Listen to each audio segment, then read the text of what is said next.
Og ég hef séð líka skrif eftir þig varðandi sem sagt orkudrykki. Já, Mér finnst það svolítið áhugavert, mjög áhugavert, af því að núna verið að raðframleiða orkudrykki, alls konar og þetta á að vera ýmist bara, gott fyrir beinin og gott fyrir húðina og alls konar.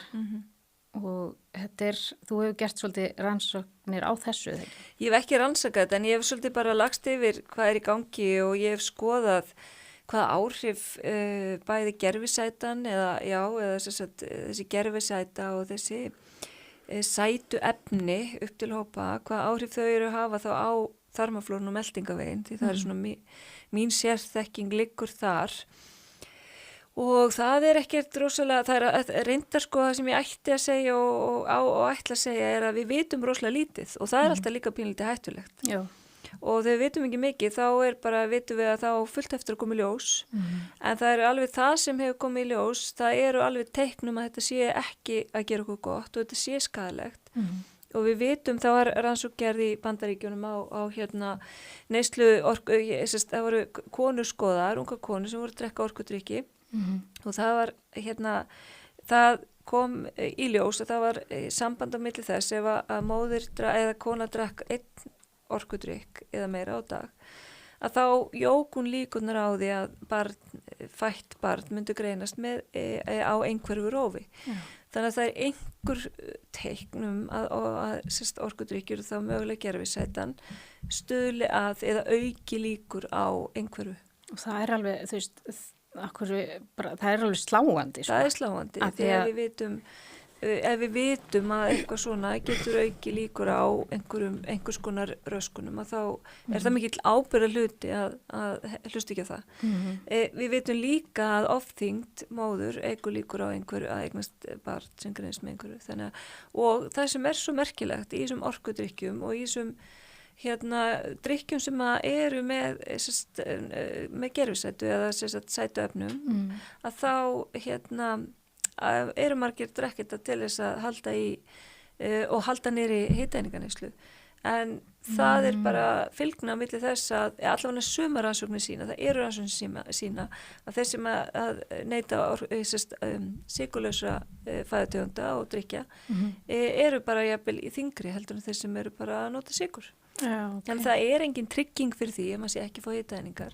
Og ef við skoðum þetta út frá þarmaflórunni, að þó að það sé engar hitaeiningar í afurðinni þegar hún í umbúðunum, þá veltur þetta alltaf okkar efnaverksmiðju sem þessi þarmaflóra og hún gerjar bara gerfisætuna og býr til orku úr henni. Þannig að þegar við erum búin að innbyrða þetta, þá myndast orka. Þannig að þetta ekki hitaeininga snögt eða ein hitaeininga, ein kalóri eins og í sumu. Það ekki þannig að þetta komið innvortis og það mögum ekki glemma því. Og þegar þú segir gerfisætu, við að tala um aspartam eða eitthvað annað? Já, þegar ég tala um gerfisætu þá erum við að tala um aspartam og NutraSweet og Splenda og hvað þetta heitir nú allt saman.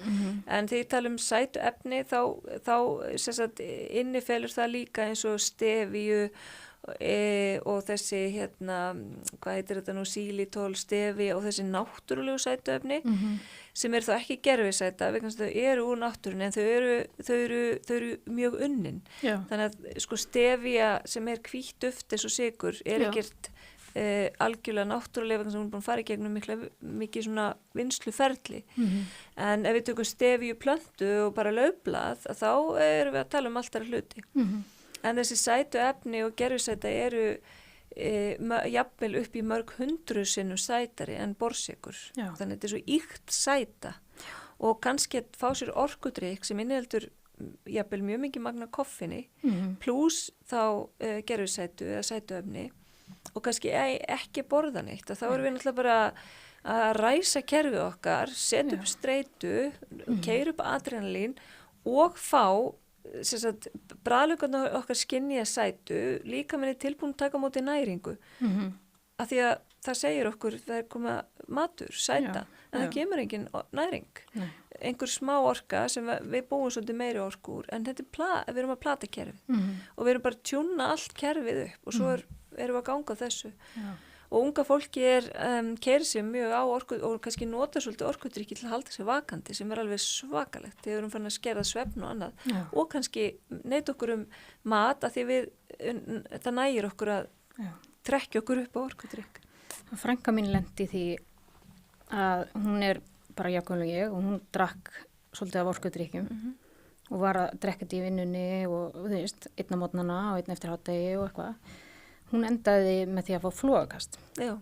Og það var út af... Rækið til orkudrykkja. Já. Sko í Bandaríkjunum og erlendis og ég veit ekki alveg hvernig það hér, ég hef ekki lagst yfir það, en sem sagt, börn og unglingar að fá líffærabilanir, bara organ failure af orkudrykkjanæslu. Þetta það alvarlegt að líffærin að gefast upp. Það þá hjartað eða nýrun eða? Nýrun, alveg klárlega, ég er ekki búin að fara þarna en ég veit að þetta að gerast og ég á bara eftir að skoða. En mér finnst það bara sláandi, ég er bara nýbúin að heyra það. Og ég heyrði þetta nú bara frá lækni, sko.